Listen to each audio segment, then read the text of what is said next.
This program contains coarse language.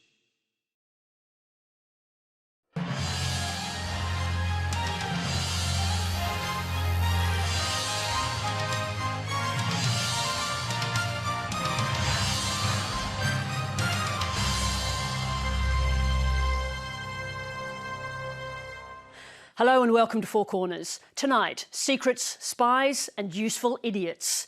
In the second part of our special series on Donald Trump and his Russia connections, we bring you the story of two key players central to the allegations of collusion between the Trump campaign and Russia. It's a story of spycraft, secret sources and an unlikely tip-off from a former Australian foreign minister. As the 2016 presidential campaign gathered steam, two of Donald Trump's foreign policy advisers became targets of Russian interest. What happened next led to the opening of an FBI investigation that has since transformed into the special prosecutor's wide-reaching probe of Russian interference in the US election. The story of these men could come from the pages of a spy thriller, except that it's real.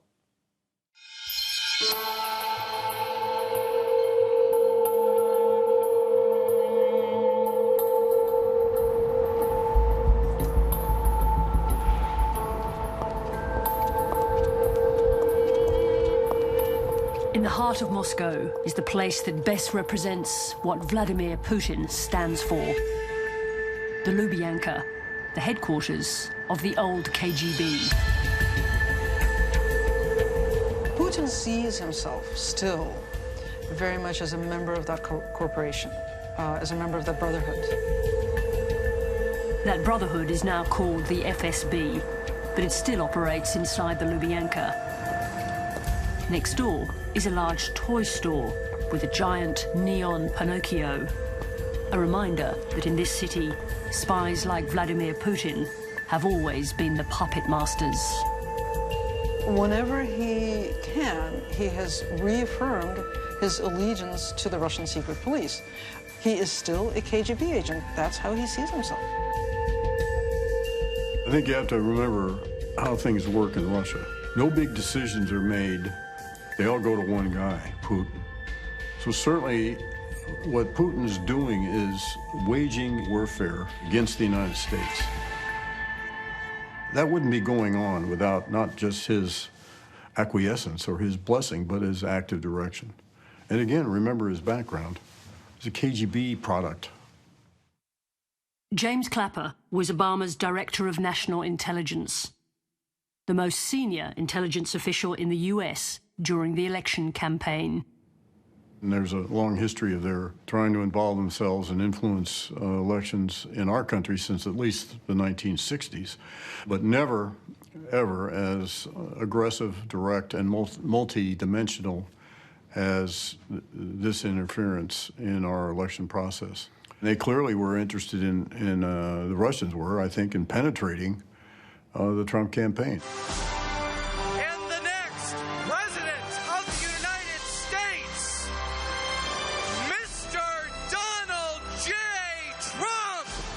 Throughout the 2016 campaign, grassroots support for the rogue Republican candidate grew as Trump continued to welcome the endorsement of the Russian leader. Putin called me a genius. Putin said Donald Trump is a genius. They all said, Ira, thank you. She said, you are. That's fair enough. But Putin said good things about me. He said he's a leader and there's no question about it. He's a genius. I love you all. Thank you, Ohio. Thank you. When news broke that Russia had hacked the emails of the Democratic National Committee, directly interfering in the election, Trump not only defied political convention, he flirted with notions of treason. Russia, if you're listening, I hope you're able to find the 30,000 emails that are missing. I think you will probably be rewarded mightily by our press. By the time of the first presidential debate in late September 2016, Russian espionage during the campaign was a hot topic. I was so shocked when Donald publicly invited Putin to hack into Americans.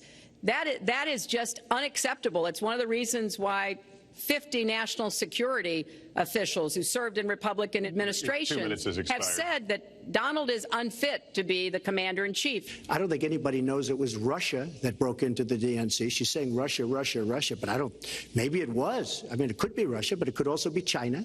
It could also be lots of other people. It also could be somebody sitting on their bed that weighs 400 pounds, okay? Only a week earlier, as the candidates were doing their debate prep, a former spy arrived discreetly in the US Capitol on a mission involving the presidential election. Not a Russian spy in this case, but an ex-MI6 agent and Russia expert, now working as a corporate investigator. His name was Christopher Steele. He was hired in the spring of 2016 by Fusion GPS, a lobbying firm. The ultimate client was the Democratic Party. Chris didn't know that, but the question was, what is Donald Trump's relationship with Russia? So he funneled this out to his secret sources, and he waited. Steele was an MI6 agent in Moscow in the 1990s. As a private investigator, he'd worked on Russian cases for decades. The former head of our Secret Service had a very high opinion of him, and that his professional colleagues that I know also had a good opinion as to his professional honesty and commitment. Like any senior British intelligence officer, he would have had close relations with various branches of US intelligence. In mid-2016, Steele's sources had provided shocking answers to the question about Trump's links to Russia. What his sources were telling him was that essentially there was a conspiracy. First of all, there was a real-time espionage operation to try and affect the outcome of the 2016 election and to push Donald Trump across the line.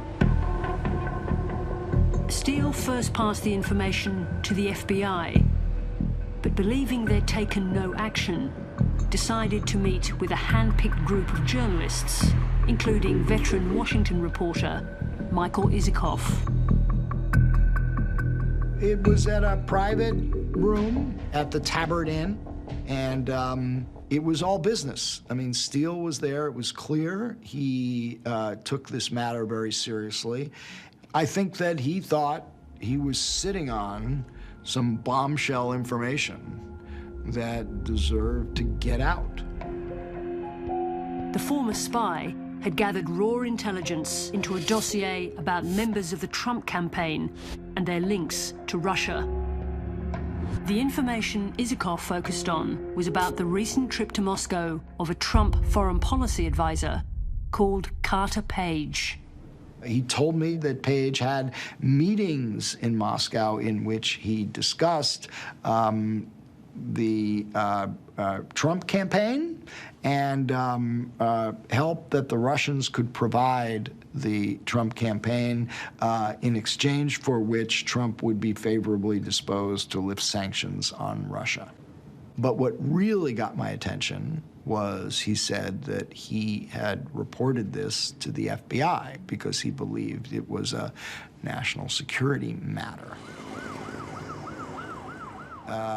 Reached a source in the U.S. government who was aware of the particular allegations in this Steele dossier about Carter Page and confirmed to me that the FBI was indeed taking this seriously, was indeed investigating. It was the first story to report that there was an investigation by the U.S. intelligence community into somebody involved in the Trump campaign and their ties to Moscow.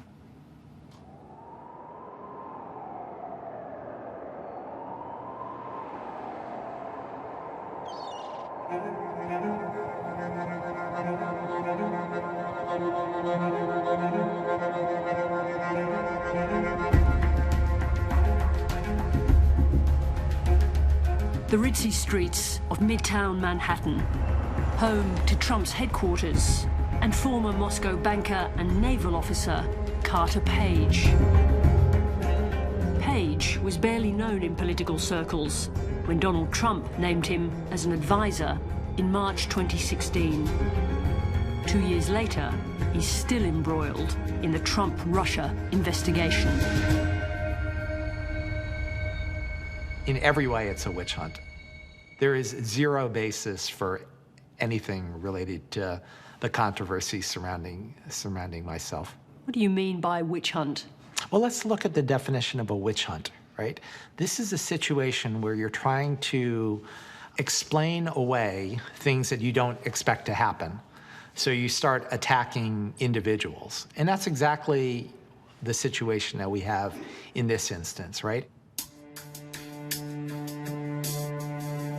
How did an obscure Russophile like Carter Page get catapulted into Trump's advisory team? Wouldn't it be great if we actually got along with Russia? Am I wrong in saying that? Wouldn't it be great? It would be really nice if we got along with Russia. And wouldn't it be nice if we teamed up with Russia? The boss, Mr. Trump, wanted better relations with Russia, and he wanted that as one of his top priorities. Putin said some very good things about me. Putin is saying nice things about me. Okay. He's a strong guy. J.D. Gordon was director of the Trump campaign's National Security Committee. In early 2016, the candidate came under pressure to explain where his foreign policy advice was coming from. President Trump was criticized because he told the media the truth about his foreign policy advice.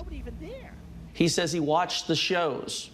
He got his information from people on Saturday shows, Sunday shows, and he got criticized for that quite a bit. So he was basically put in a position where he had to come up with a foreign policy team right away.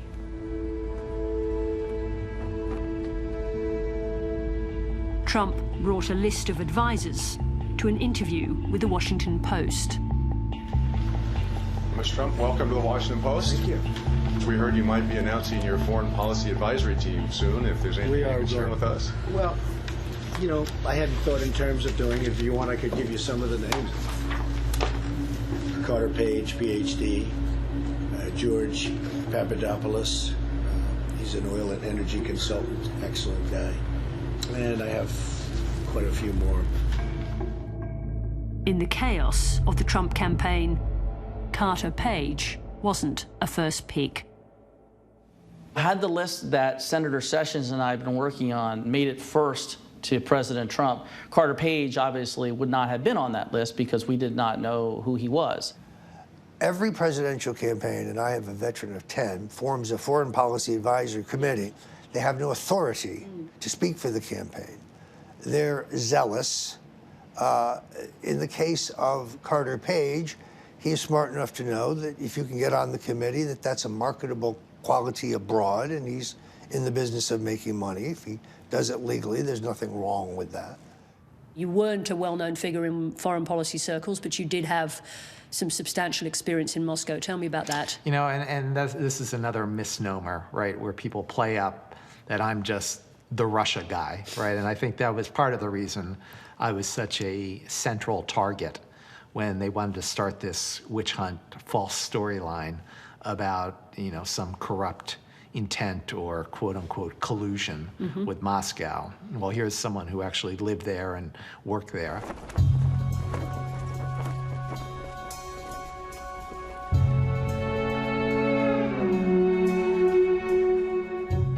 Carter Page worked in Moscow for US bank Merrill Lynch in 2004 for 3 years.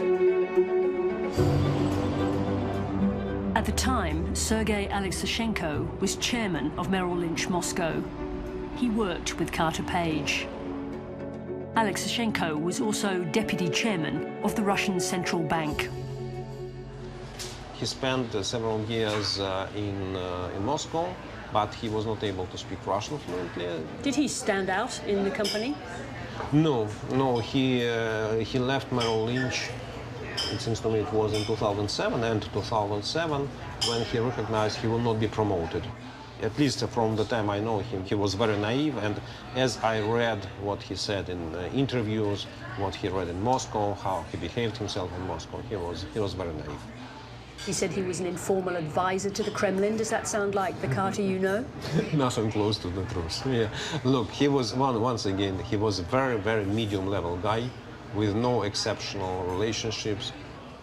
I honestly am not sure I can sort him out in my own mind, whether he was doing something nefarious or was just naive. I don't know. But I do know that he was a matter of concern to the FBI since he was on their scope since about 2013 for his interactions with known Russian operatives.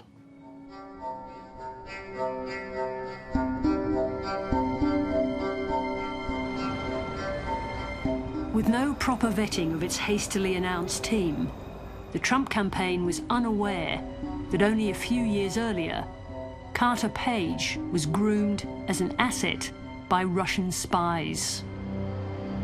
The spies were based here at the Russian mission to the UN in New York.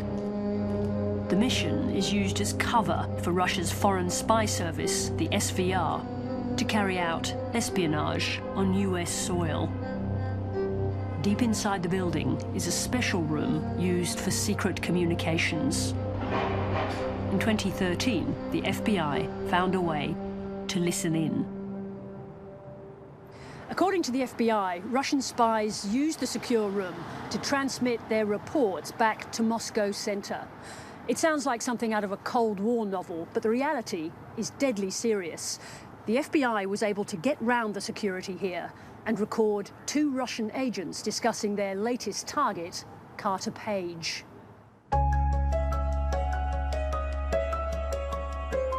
The 2 agents were Viktor Podobny and Igor Sporyshev. I also promised him a lot, that I have connections in the trade representation, meaning that I can push contracts. This is intelligence method to cheat. You promise a favor for a favor, you get the documents from him and tell him to go fuck himself. How did Podobny approach you? How did you come across him? This was another complete nothing of a story, right? I met this junior diplomat, 20-something-year-old guy, and we had a chat at the Asia Society up on Park Avenue here. And we had a chit-chat, you know, no big deal. We exchanged cards and stayed in touch a little bit. The way that they work, sometimes they'll spot someone who looks like they might be potentially of some interest, and they'll take a look at them and see whether the person has interesting access, that is to power brokers in the United States, and then whether they might be suitable for clandestine operations.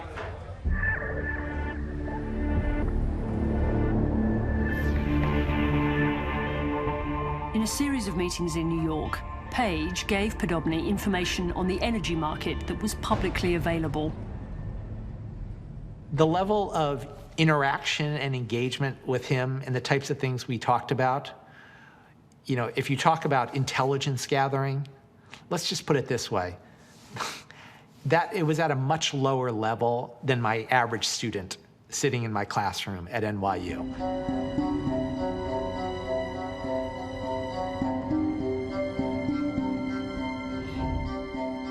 In the FBI transcripts of their conversations, the spies focused on Carter Page's interest in Russia's biggest energy company, Gazprom. He went to Moscow and forgot to check his inbox, but he wants to meet when he gets back. I think he's an idiot.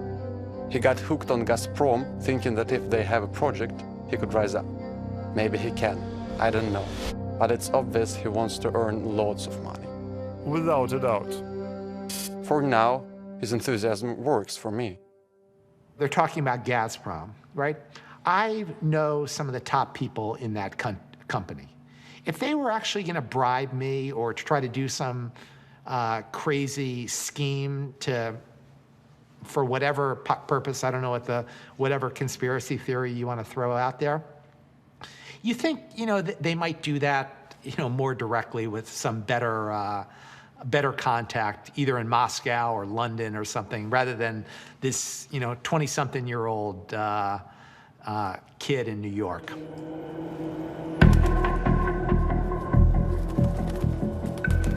The FBI decided it was time to step in. They called Carter Page to a meeting at the Plaza Hotel near his office to tell him the real identity of the man he was dealing with. It must have been a surprise when the FBI came to see you. I had been speaking to the CIA and FBI on countless occasions over decades, right? No big deal. So, surprise? No, not really. But, you know, in this case... people reach out to me, and I'm happy to help. You know, it's similar to my volunteering in the Trump campaign. Sure, though Podobny was an agent for the SVR, he was the real thing, and he was trying to cultivate you as an asset. So that's a real thing. He never cultivated anything as an asset, so it's a complete misnomer. The spies were indicted for espionage in 2015, but because they had diplomatic cover, they were allowed to leave the US. Carter Page wasn't accused of any wrongdoing, but he was now on the FBI's books as a potential Russian asset. We have some big numbers coming in. By the middle of 2016, Donald Trump was close to clinching the Republican nomination. Together, we accomplished what nobody thought was absolutely possible. Behind the scenes, Page was trying to insert himself into the campaign.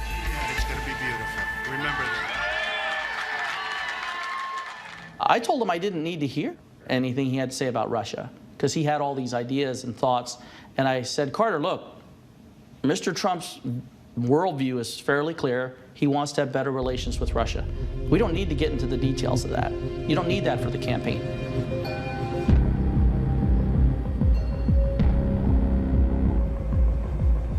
Page might have continued to fly under the media radar had he not accepted an invitation during the campaign to deliver a speech in Russia.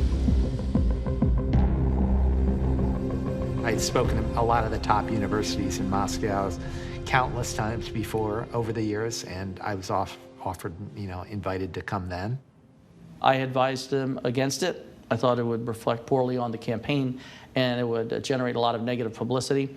He eventually went around me to the campaign chairman and got permission anyway, and he went.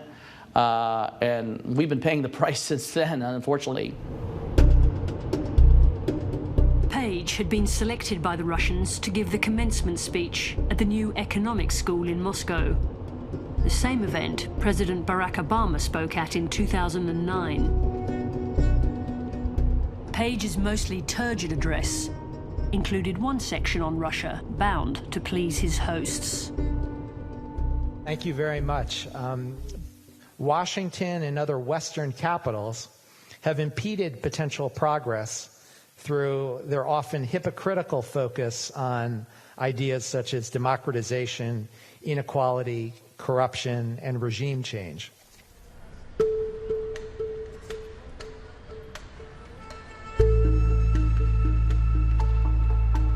On his journey home, Page emailed the Trump campaign, boasting of the high-level contacts he'd made in Moscow, fueling speculation that there was more going on than a simple speech. He wrote, "I'll send you guys a readout soon regarding some incredible insights and outreach I've received from a few Russian legislators and senior members of the presidential administration here."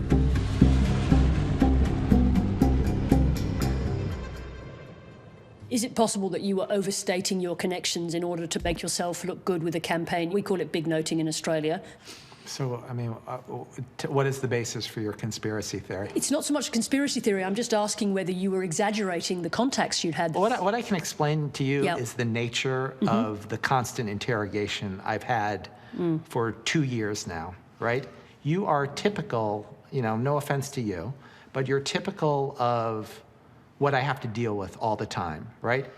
To be straight, what we're looking for is clarity, that's all. So there's a series of things that have been said about What you're saying is taking a step away from clarity. Well, let's go back just throwing more mud, in the water. So let's go back to clarity. Let's get on track to that, because obviously what happened as a result of that particular trip is that your life went really significantly off the rails. No, but you're insinuating that that's me. That's not my actions. That's the fact that they have a photo of me in Moscow, right? So if you have this false theory out there and you want to attack someone, and you have someone who's a supporter of this individual and a photo of him in Moscow, this is the one wonderful jackpot. And that's what it's all about.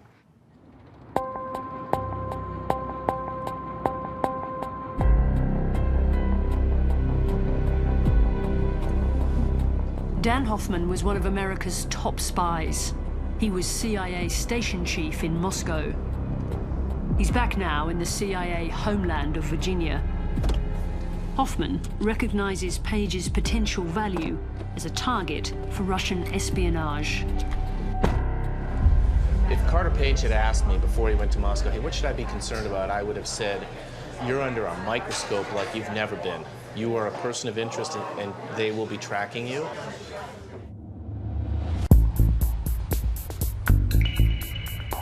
We don't know who was tracking Page on the Russian side, but the former MI6 officer Christopher Steele was being sent information about Page from his sources in Moscow. Less than 2 weeks after Page's trip, Steele filed a memo recording details of Page's visit to Moscow. According to Steele, Page had met senior Russian officials, including Igor Sechin, head of Russian oil giant Rosneft, Russia's second-largest state-owned energy company. Rosneft is a huge, it's the biggest Russian oil company that, grabbed assets, stolen assets, nationalized assets of other companies. I would say it's maybe 37% of Russian oil production. So it's really a big company. Rosneft HQ sits on the Moscow River overlooking the Kremlin. CEO Igor Sechin is a close ally of Putin's. Igor Sechin was personally targeted by the US sanctions imposed after Russia's invasion of Ukraine, the toughest sanctions ever imposed by the US on Russia. Michael McFaul was ambassador to Moscow under Obama. Igor Sechin had a great interest, a profound interest in having those sanctions lifted. Without question. I mean, remember, he's on the sanctions list. He can't travel to the United States. And it's hard to be the CEO of the largest oil company in Russia if you can't travel to the United States when your chief partner is located in Houston. Did you meet Igor Sechin on your visit to Moscow? Never. I never met him then, and I've never met him at any time in my life.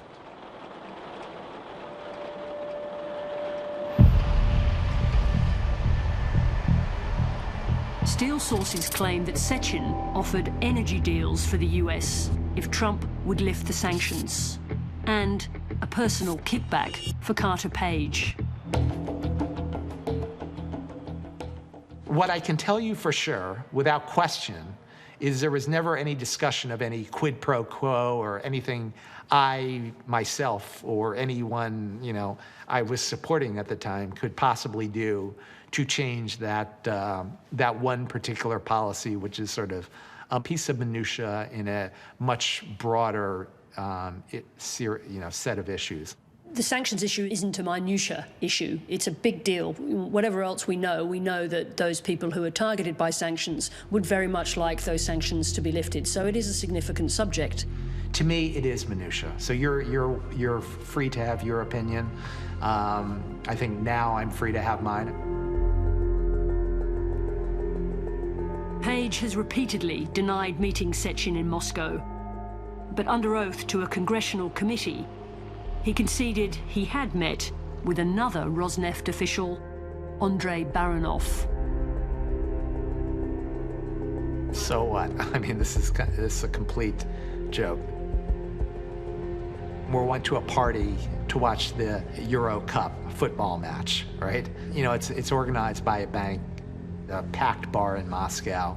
There was tons of people there, and we're watching a football game. You know, Portugal, I think, was playing Wales that day, and everyone's focused on Ronaldo's goal, right? So that was sort of the topic of conversation. You know, I had a brief chat, and so, you know, this is just sort of the desperation of various DNC operatives to this day trying to make something out of nothing. So, did you discuss sanctions with Baranov? You know, I can't say that. I'm careful in terms of the wording, right? Sanctions is a topic that people in the economy talk about at some point. Did it possibly come up? I have no recollection. You know, I have no idea. You know, it may have been a couple of words in passing. It's interesting because Page denied everything, just sort of sweeping, this is all nonsense, nothing like this is true. When he finally was forced to testify before the House Intelligence Committee, turns out that those denials were not quite as airtight as he initially suggested. It does suggest that there was something real that Steele was picking up on. The former Moscow station chief has a different theory about the information Steele collected. I can tell you from my own experience, it's extraordinarily difficult to collect intelligence inside Russia. It's especially difficult to do it in that way when the person who was collecting that information, Steele, didn't travel himself to Russia. The Russians might have been tracking him as well, and certainly tracking his sources traveling inside to Russia or trying to collect information inside Russia. And then once they spotted that, if my theory is right, then they would have used the dossier as a conduit for their own disinformation. He's not part of our national security or foreign policy. When news of Page's trip to Russia broke in the media, he was denounced by the Trump team. Is he not part of the campaign anymore? He's not part of the campaign anymore? He's certainly not part of the campaign that I'm running, meaning we don't have him. We have a number of people, fabulous people, men and women, as part of our national security and foreign policy team, and he's not among them. Unfortunately, Carter Page fell right into the trap. He walked right into the lion's den, dragging the rest of us with him.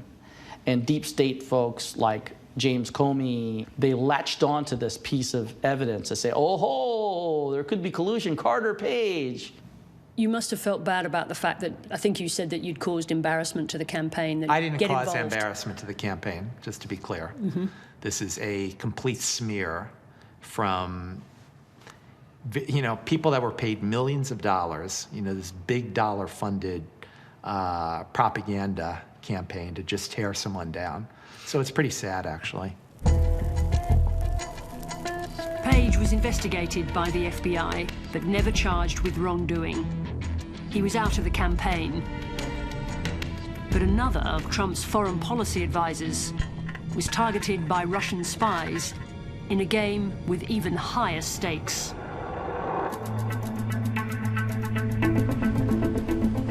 It's been a bitterly cold winter in Chicago, another city where the Trump brand has made its mark. This is the hometown of Donald Trump's former foreign policy advisor, George Papadopoulos, one of the central characters in the case for collusion.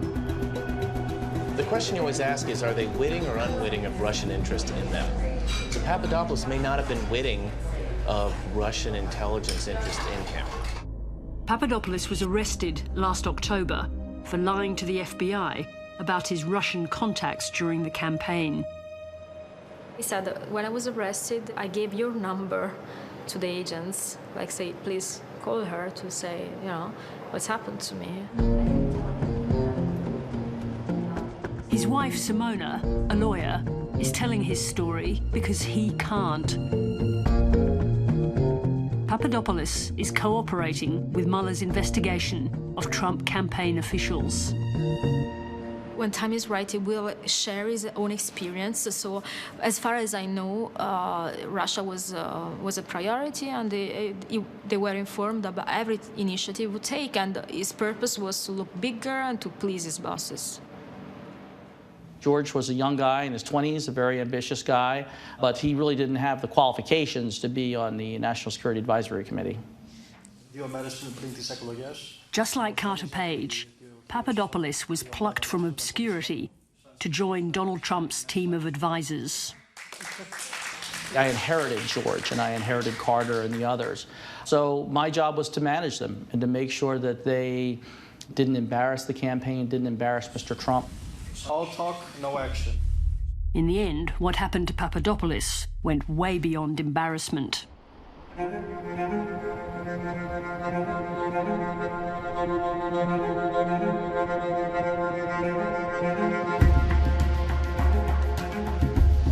Papadopoulos' story takes us to London, the location of so many Russian spy stories from the Cold War to the present day.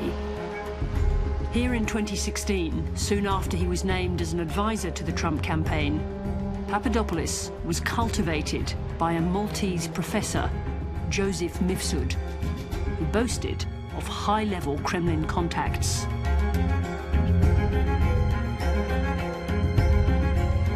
He's not someone that Papadopoulos would have been worried about meeting. What you don't realize is that behind that guy, maybe there are some nefarious people with some nefarious aims. Until this name came up, which is Joseph Mifsud. At the time, I didn't know it was the genesis of the Russia investigation. I didn't know any of that. La filosofia può aiutare. Professor Joseph Mifsud taught at universities in the UK and Europe and ran an organisation called the London Centre of International Law Practice.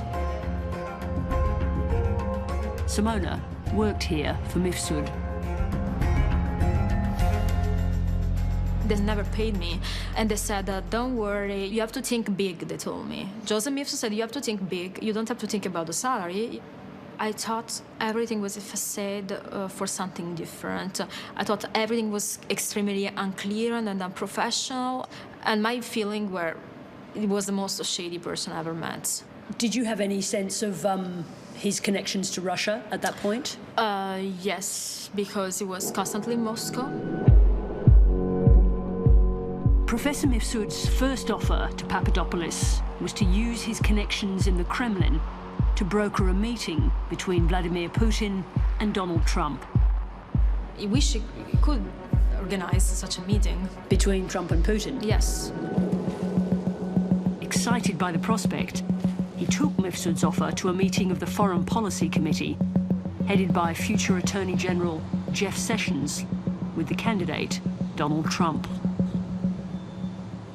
One meeting we did have with President Trump in March of 2016, George floated the idea of a meeting with Putin and Mr. Trump. And that meeting idea was shot down by Senator Sessions, and the senator asked us not to ever speak about it again, because it was a bad idea for a lot of reasons. There are contradictory accounts of what happened in this meeting. Others at the meeting say this idea was dismissed, but Papadopoulos has said something different. He's told Mueller's investigators that he believes he got a green light. What was his understanding about whether it was encouraged to continue? I can't answer straight to this question because, again, it's the hot topic of the investigation, but I would give my personal opinion, which is it's very unlikely that a young foreign policy advisor would take an initiative or put forward an initiative without the blessing of the campaign. Papadopoulos says his efforts to make contact with the Kremlin were approved by senior campaign officials. He checked everything with the campaign. He wasn't running around doing it himself? No, never. Steve Bannon, definitely. Michael Flynn, yes, he was in touch with them. Brian Lanza. And all of them, Steve Bannon, Lanza, Flynn, all encouraged him to continue his liaison with Russians? Yes. He was trying to set up a meeting between Putin and Trump and never was stopped in this purpose.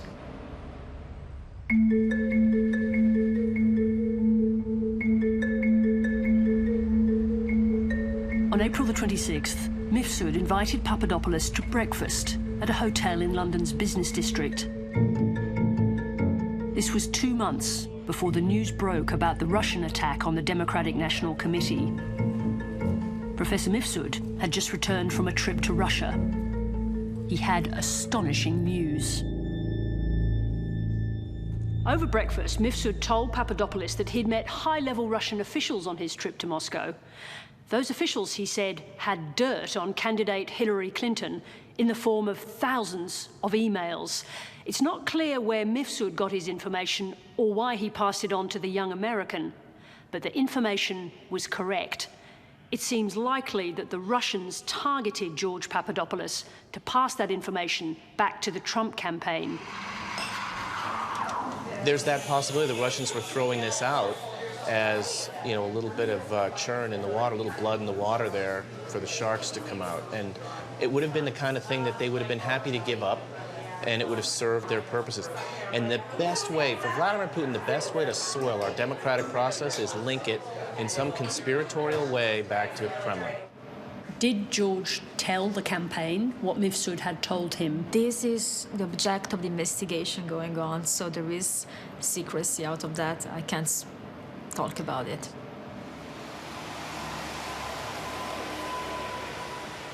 For the special prosecutor looking for evidence of collusion, this piece of the puzzle could prove to be critical. We don't know who in the campaign Papadopoulos told about the Russians' stolen emails.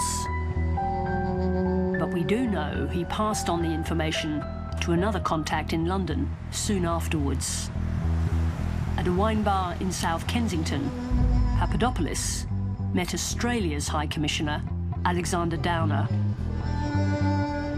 How did he come to meet Alexander Downer? I think he was introduced to him by his assistant. Downer's colleague from the High Commission organised and attended the meeting, a witness to the conversation. It's been widely reported that Downer and Papadopoulos were drunk.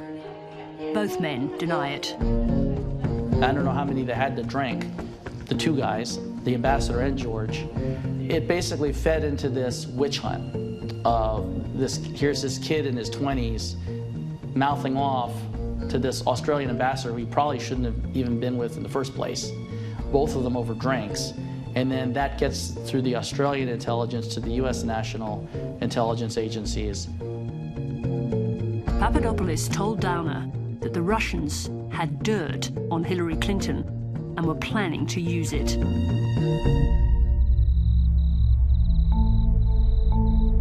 Downer promptly cabled the startling information back to Canberra. After careful deliberation, it was passed on to the American authorities, prompting the FBI to open an investigation and send agents to London to interview Downer. So, the now far-reaching investigation into whether Trump or his associates colluded with the Kremlin may have started here at the Kensington wine rooms with Australia's former foreign minister. You know, opening up an investigation about a presidential candidate's campaign in the midst of a campaign, that's a big step to take. And the FBI is going to be cautious about doing something like that. Doesn't necessarily mean that they think that there's active collaboration by people in the Trump camp, although you can't rule that out. But you want to understand what a major foreign adversary is doing on your soil.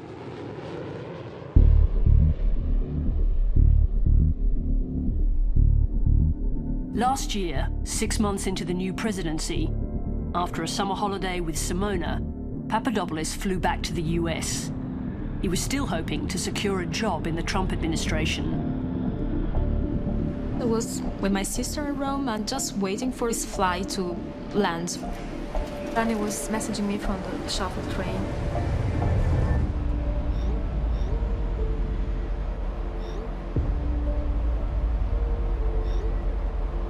And then he told me, I see somebody staring at me in a suit and tie, and it's quite weird look. I thought it was paranoid, maybe it's jet-lagged.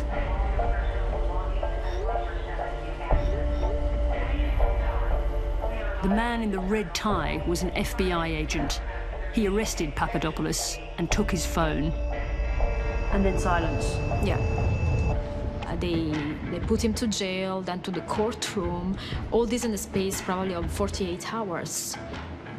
And he was literally scared to death.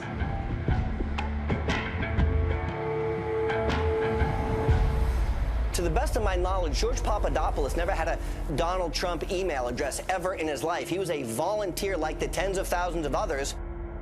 As the bearer of another scandal linked to Russia, when news of Papadopoulos' charges broke, he was immediately denounced by the president and his former campaign colleagues.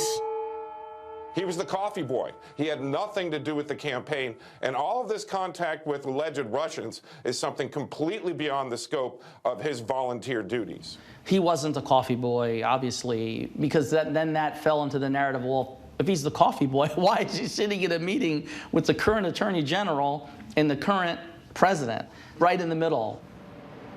George was constantly in touch with the high-level officials. He helped organizing the meeting between Trump and El-Sisi, the Egyptian president. So, I mean, of course, this is not the task of a coffee boy. He really was approved in anything he did. He was not a freelancer taking initiative on his own. George Papadopoulos pleaded guilty to lying to the FBI. He surrendered his passport and is waiting for sentencing. For now, he's bound by his deal with the Mueller investigation to remain silent. George is the person who was the target, identified by Ms. Fludo to offer those hacked emails. He decided to cooperate with the FBI and is putting his knowledge fully at disposal of the government. So, as I said, it's a piece of a puzzle, but it's an important piece, and his contribution is going to make a difference. This is the witch hunt of the century, and it's a hoax meant to destroy the president and dozens of people around him. It's sickening, and the people who are doing these things, the media and the members of Congress, really need to be held accountable. You saw your nation convulsed by division caused by the Watergate scandal. How does this compare? Well, I think what's going on now makes that pale. That was purely a domestic thing. We didn't have the involvement of a foreign adversary, our prime foreign adversary, Russia, in that. And so to me, it's much more worrisome. So these are dangerous times. They are.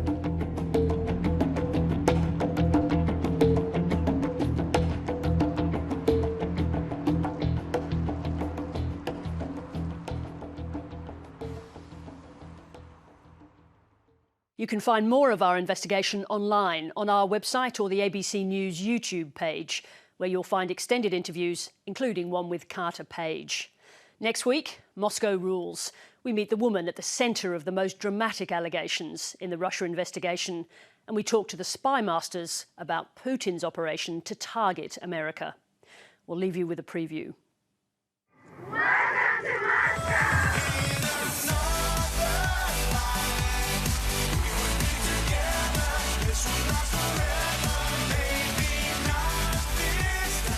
Follow the money, follow the sex. Hello. Knowing his tastes and the fact that he's an extreme germaphobe, the idea of him being involved in the kinky scene, I find unlikely.